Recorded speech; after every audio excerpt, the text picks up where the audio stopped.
Assalamualaikum warahmatullahi wabarakatuh. Waalaikumsalam warahmatullahi wabarakatuh. Ya, perkenalkan kami dari kelas D103 dengan kelompok 5. Perkenalkan dengan saya Danil Muda Rahab, NPM BC 211200128, dan di sebelah kanan saya ada, silakan Bapak. Perkenalkan, terima kasih Pak Daniel. Nama saya Didi Setiawan, NPM-nya BC 211120029. Ya, Ibu, silakan Bu, perkenalkan Bu. Pak Daniel, perkenalkan nama saya Debbie Yulianti Kusnadi, NPM BC 211120001. Ya. Di sini kami akan bercerita tentang tema pemimpin dan dasar negara Pancasila. Ya, mungkin Pak Dedi bisa untuk menggali sedikit, Pak Dedi, silakan. Baik, terima kasih ya Pak Daniel kesempatan yang diberikan. Mungkin Pak Daniel dan Bu Dewi, Silakan. sebelum kita istilahnya membahas tentang materi pemimpin dan dasar negara Pancasila, ada baiknya kita harus mengetahui dulu sejarah Pancasila itu sendiri. Karena gimana ya, kita akan membahas materi kan kita harus tahu dulu sejarahnya, terbentuknya Pancasila itu gimana. Oke, yang pertama, Pancasila itu kan merupakan ideologi negara kita ya, teman-teman sekalian, dan juga terdiri dari kata bahasa Sanskerta kalau nggak salah, panca dan sila. Gitu. Panca itu artinya 5, sila itu berarti artinya prinsip atau asas. Terus di antara para ahli sejarah. Gitu. Tapi istilah Pancasila itu lahir itu ketika Bung Karno mengusulkan istilah kata Pancasila, yaitu pada tanggal, kalau saya tidak salah, tanggal 1 Juni 1945. Jadi sejarahnya itu ketika berakhir penjajahan oleh Belanda di tahun 1942, ketika itulah Jepang mulai masuk untuk menjajah negara kita. Pada periode itulah Jepang sampai istilahnya agak sulit dengan melawan gerilya tentara kita, bangsa kita. Nah, lalu pada tahun 94 mulai Jepang itu istilahnya berperang dengan sekutu, gitu loh. Nah, karena berperang dengan sekutu itulah mereka berusaha menarik simpati dari bangsa Indonesia untuk membantu mereka, gitu. Nah, makanya waktu itu Jepang saking menarik simpatinya sempat Perdana Menteri mereka pada tanggal 7 September 1944 berjanji untuk memberikan janji kemerdekaan kepada rakyat Indonesia. Itu janji pertama tahun 1944. Nah, seiringnya waktu berjalan, mulailah pada tahun 1945 tepatnya tanggal 29 April Jepang memberikan lagi janji yang kedua, gitu, yaitu janji kemerdekaan tanpa syarat. Dituangkan dalam maklumat Bunseiken, pembebasan petinggi sipil dari pemerintahan militer Jepang di Jawa dan Madura. Nah, pada tanggal tersebut juga lah dibentukkan namanya BPUPPKI yang tugasnya adalah menyelidiki dan mengumpulkan usul-usul selanjutnya diberikan pemerintah Jepang untuk mempertimbangkan kemerdekaan Indonesia. Ini dibentuk oleh Jepang. Nah, BPUPKI sendiri beranggotakan 64 orang, diketuai oleh Rajiman Wiwiyaningrat, Bapak Budi Utomo. Nah, ini melaksanakan 2 sidang. Yang pertama yaitu pada tanggal 29 Mei sampai dengan 1 Juni dan 10 sampai 16 Juli.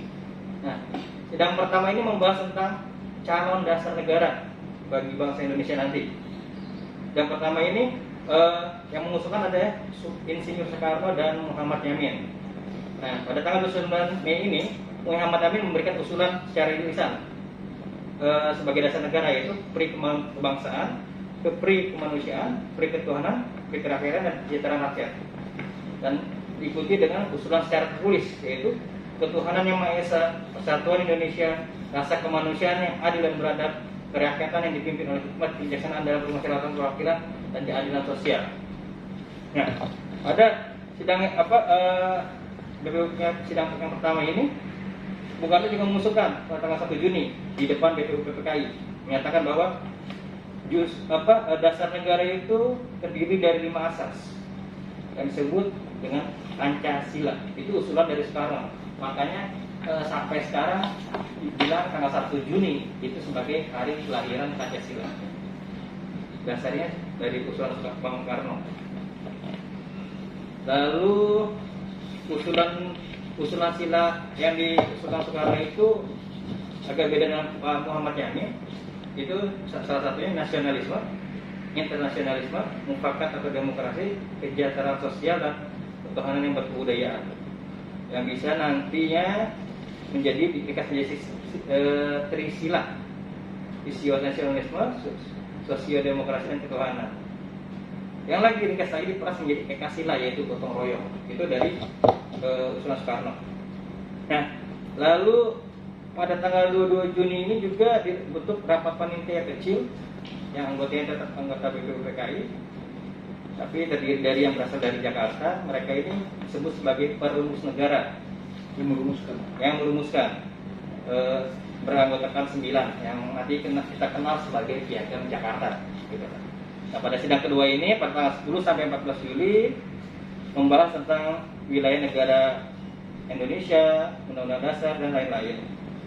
Nah, intinya proses pembuatan atau perumusan dasar negara ini tidak serta-merta dengan mudah dilakukan oleh bangsa Indonesia. Kita sampai menunggu kesempatan ketika Jepang menyerah kepada sekutu, barulah itu kesempatan kita masuk untuk usaha kemerdekaan. Gitu. Jadi Jepang ketika kalah oleh sekutu, rakyat Indonesia harus melihat peluang, wah ini saatnya nih, kita harus merdeka kapan lagi, karena Jepang saat ini sedang lemah, kan seperti itu. Nah, balik lagi ke awal, setelah kita mengetahui dasar Pancasila ini yang disusun dengan perjuangan yang cukup panjang ya, setelah Belanda, terus jajah Jepang, itu banyak pengorbanan yang harus dialami oleh para pahlawan bangsa dan juga rakyat Indonesia. Nah, dari situlah terbentuk nilai-nilai yang para pahlawan kita usulkan menjadi sampai saat ini menjadi dasar negara dan ideologi negara Indonesia. Nah, mungkin ada jadi itu kan yang di luar ya, yang di luar adalah penjajahan dari luar. Iya, betul, Pak. Kalau kita dari internal kita seperti PKI lah ya, Ya, betul. kayak ada filmnya G30 PKI itulah. Jadi film G3 Pancasila juga kebanyakan dari masyarakat juga kurang memahami, atau ya kalau kita bilang kalau nggak paham gimana mau mengamalkannya ya? Iya.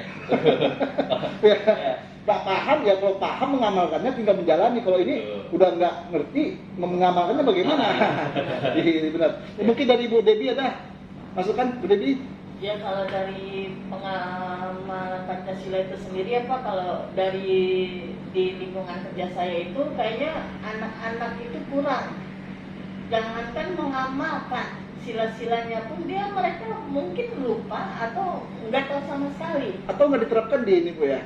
Kalau masalah diterapkan tuh kita selalu ya kayak Pak Dedi bilang itu kan hari kesaktian Pancasila tanggal 1 Juni kita pasti dong upacara. Terus setiap hari Senin upacara bendera juga pasti dilaksanakan, diterapkan. Terus dalam hal pembelajaran juga pasti kita menerapkan. Cuma ya anak sekarang mungkin juga di rumah gitu. Kalau di lingkungan kerja aku gitu, yang aku lihat sehari-hari. Dulu kan istilahnya kita emang nggak minta dihormatin gitu ya Pak. Kalau mereka lewat, udah lewat aja. Siapa lu? Gitu. Tapi kan kalau zaman kita dulu, jangankan guru, istilah penjaga sekolah pun disita, siapa gitu kan ada lah. Yang mungkin karena sekarang yang anak-anak masuk sekolah pun kan yang penataran P4 juga nggak ada. Ya, jadi pengaruh udah ya, menghilangkan pengaruh ya, dari sisi internal dan pengaruh ya kita ya. Doang. Tapi saya dulu Bu, sempat saya merasakan dulu pelajaran PMP Bu. Nah itu kan Pendidikan Moral Pancasila Bu ya. Zaman Ya. masih Terus mengalami Pak. berarti ke PPKN Bu ya. Ya. Dan sekarang Bu gimana Bu? Ya itu berkurang. Iya Bu ya. Iya. Tapi tetap ada. Ada sih ada, cuma ya berkurang. Mungkin kalah sama gadget kali ya. Benar Bu, iya milenial Bu ya. Iya, Benar, Pengaruh dari luar Bu. Iya, Yang iya. begitu lagi globalisasi zamannya globalisasi seperti ini, Iya. pengaruh dari luar kan banyak gitu loh Bu. Iya. Ini apalagi istilahnya ya seperti Ibu bilang, anak sekarang mungkin beda dengan anak dulu ya. Nah. Gitu. Jadi Pengaruhnya. kalau anak dulu Bu, ditanya Bu, ngacak nih Bu. Hmm. Begitu kita masuk sekolah nih, sila pertama, tanya tuh. Kita Iya. langsung tahu tuh Bu, karena kenapa? Begitu kalau seandainya kita nggak ngerti, kita di strap. Betul. Satu kaki diangkat, Iya. kayak gitu ya. Pegang tangan gitu ya. Pegang tangan, Bu, ya. Kalau anak sekarang ya masuk sekolah ya masuk aja. Iya. Nanti begitu maaf cakap nih, begitu nanti dibuat atau sanksi atau bukan ini Bu ya, bukan sebagai hukuman apa ya? Iya. Sebenarnya baik sih. Tapi orang tuanya datang ke sekolah. Tapi kalau kita yang mau hukum kan sekarang ntar ini loh, itu Iya, kita kita- bisa. Itu makanya. Jadinya kita serba salah Pak. Iya. Udah segi apa ya, tanggung jawab kita sebagai guru pun, pendidik pun kayaknya berkurang karena ada aturan-aturan yang dikeluarkan itu. Betul, Bu. Ya jatuhnya lebih ham Bu ya. Ya. Kalau kita bilang Bu, gimana kita mau mencapai kepemimpinan gitu ya. Tapi dari dasarnya aja kita belum dapat ya Pak ya. Iya, betul. Ya betul ya. Betul. Jadi harusnya dasar dulu kita dapatin, baru nampak di pucuknya ya. Nah, Ya kan?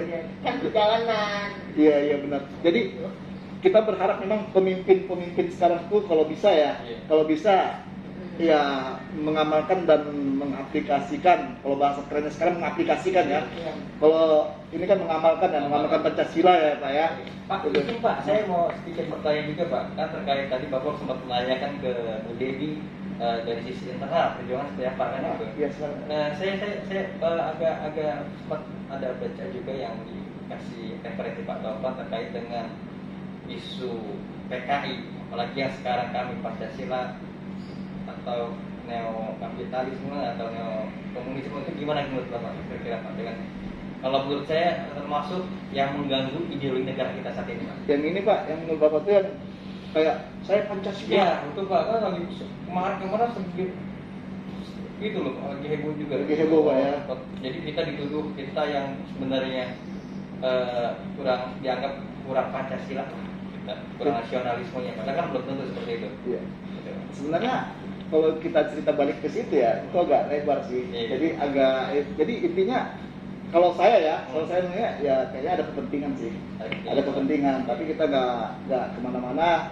Tapi yang jelas kalau itu agak susah kita tentuinnya karena kepentingan tadi.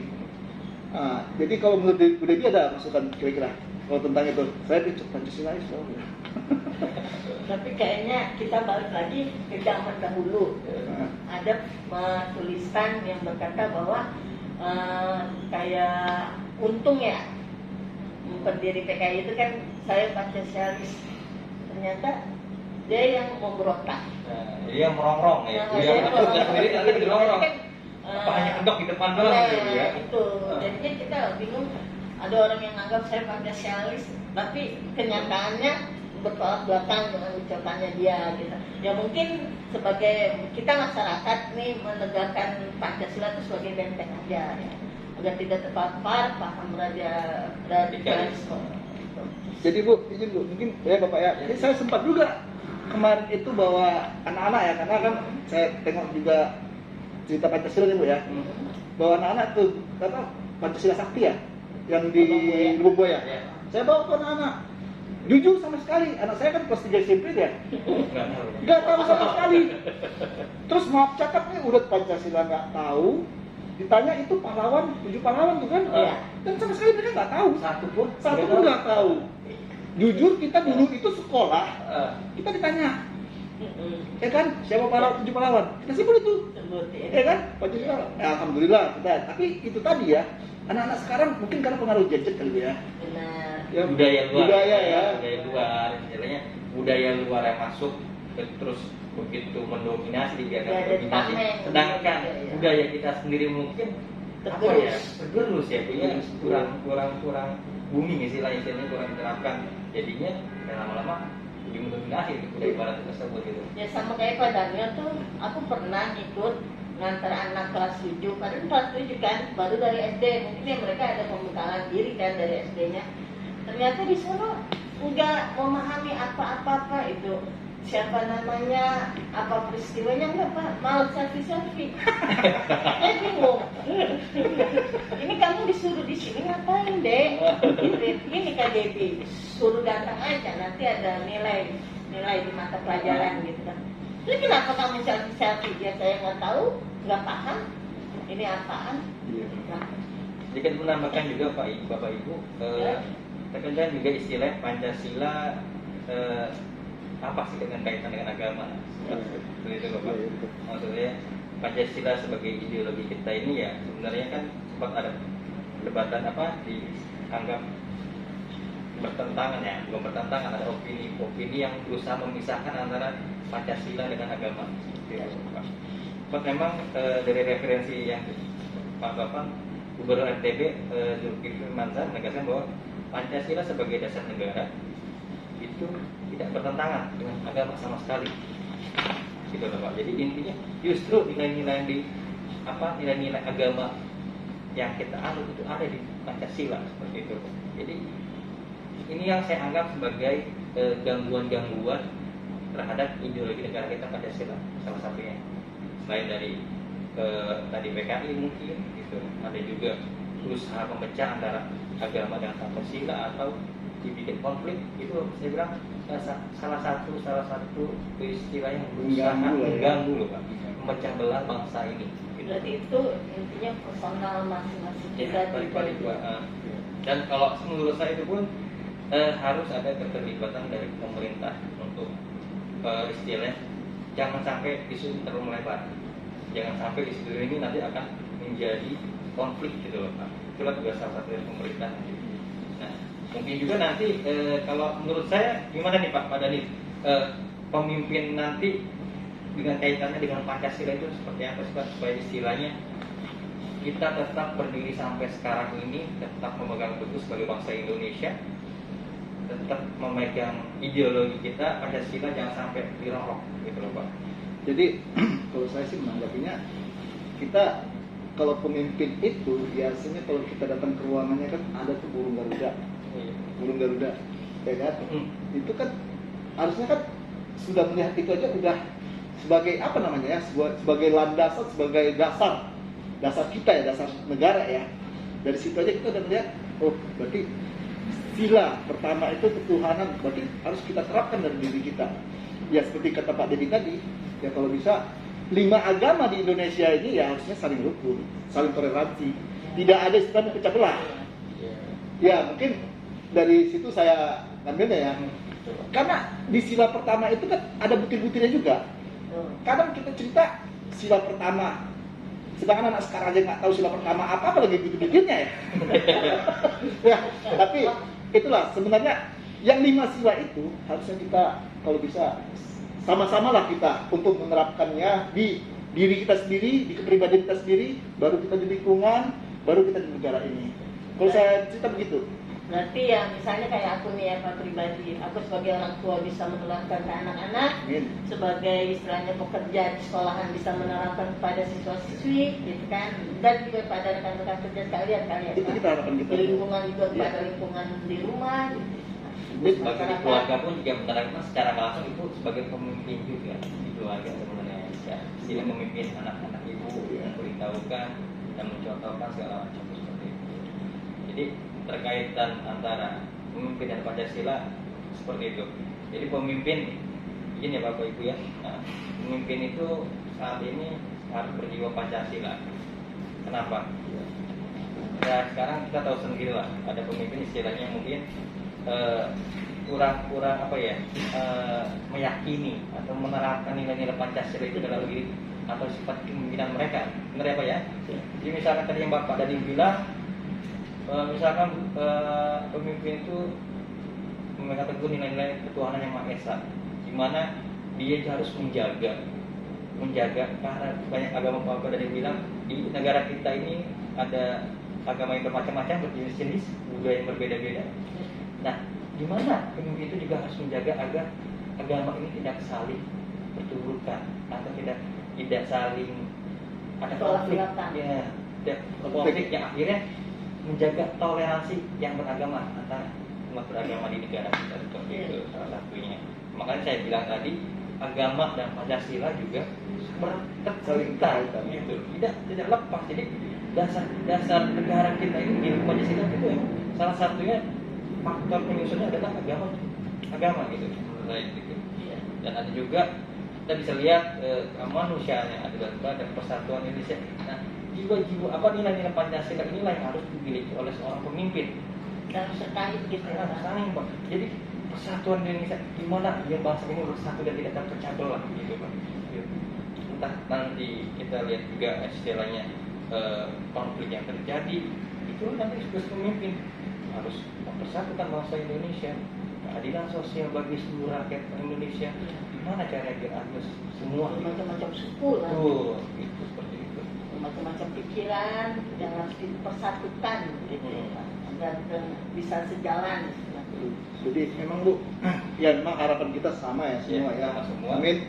Semoga pemimpin bisa menerapkan di dirinya sendiri untuk lingkungannya dan untuk negara ini bisa menjadi pedomannya Pancasila itu. Karena itulah dasarnya. Ya, mungkin dari itu aja dari kita ya Pak ya. Dari kelompok 5 Pak ya, itu ya. Diskusi kita. Mungkin ada lagi kira-kira Bapak Ibu? Ya, balik lagi Pak, Bapak Ibu. Saya minta maaf sebelumnya buat kami semua apabila ada salah karena mungkin adalah ini minimnya informasi yang kita ketahui, keterbatasannya ilmu pengetahuan yang kami dapati. Jadi harap dimaklumi apabila ada kesalahan dalam diskusi kami bertiga ini. Itu ya Pak ya. Dan ini juga tidak ada menyenggol atau menyinggung untuk yang lain, hanya ini untuk membangkitkan pembelajaran ya jiwa Pancasila kita ya. Dimana kita nantinya akan menjadi calon pemimpin nanti. Gitu, ya. Ya, jadi dari kelompok 5 ya, terima kasih banyak. Mungkin kita berdoa dulu ya. Dulu ya. Ya, mari kita berdoa untuk agama dan percaya masing-masing. Doa mulai.